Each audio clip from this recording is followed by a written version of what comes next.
When I visited Derek Frampton, he was posing a clouded leopard. I'd never seen a clouded leopard before. She was sitting like a cat, her tail curled round her, gazing at a tiny cub which looked as if it was about to run away and play. They were so realistic I could hardly believe they were stuffed. Derek is a taxidermist, one of the best there is. He'd invited me to his house to see how he works. We were in his display room, full to bursting with animals of every kind. Glass cases of birds and reptiles, every surface covered with creatures. On one table was a parakeet nearing completion, its wings held in position by threads. On another was an alligator with its jaws about to snap shut, next to a tree frog glowing like a jewel in the sunlight. Apart from the eerie stillness, it was like being in a menagerie. I'd arranged to visit Derek because he's one of the country's leading experts in his field. I'm interested in experts, and I wanted to find out more. Moving a half-finished skink from a chair so I could sit down, Derek explained what taxidermy involves. He made the process sound pretty straightforward. You remove the animal's skin, recreate its body shape with a plaster model, and place the skin over the model.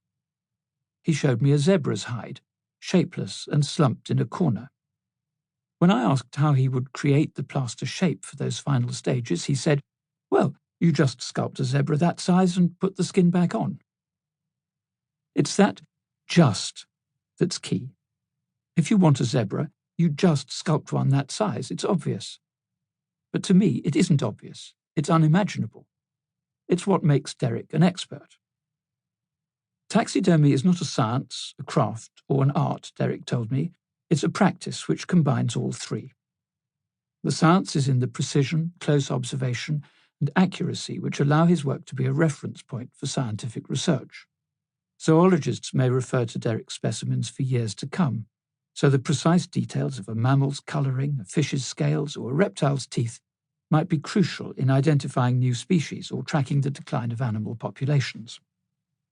The craft is in the skills Derek has built up throughout his career, his ability to take the skin off an animal, then recreate that specimen's unique shape in plaster or wax. And the art is what brings it all together, making that clouded leopard look as if she's about to stoop down and lick her little cub. It's because he's an expert that Derek can combine these strands, applying them with wisdom and care to each new situation. Becoming expert is what this book is about. Becoming expert. I'm a doctor. Medicine, too, is not a science, a craft, or an art, but a practice which combines all three. Of course, it is founded on science, that factual knowledge I spent so long studying as a student. The craft is how I worked as a practitioner, examining patients, operating on them, or talking with them in my consulting room. The art is how I made sense of each patient and the problems they brought to me. The connection between Derek and me might not seem obvious at first, since surely taxidermy and medicine are completely different worlds. But that's not the case at all. After explaining the basics, Derek took me into his workshop, which was like an alchemist's laboratory.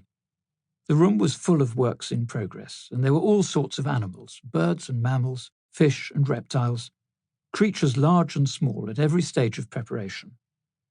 An edible dormouse was on his workbench, a gorilla's head hung on the wall, and an antelope's torso stood in a corner. The air smelled of glue and plaster, and gurgling noises came from the next room. In the centre of the room was the wooden cabinet where Derek keeps his most precious tools, the ones he inherited from his master. He only has a few, and he's been using them for decades. The cabinet is the size of a wind-up gramophone and has two brass-handled drawers. On top is a turntable, where a tiny clay frog lay next to some of Derek's sculpting instruments. Rotating the turntable slowly by hand, Derek can work on specimens like that frog without damaging them. All around are the materials he needs. His workshop is where the science, craft, and art come together.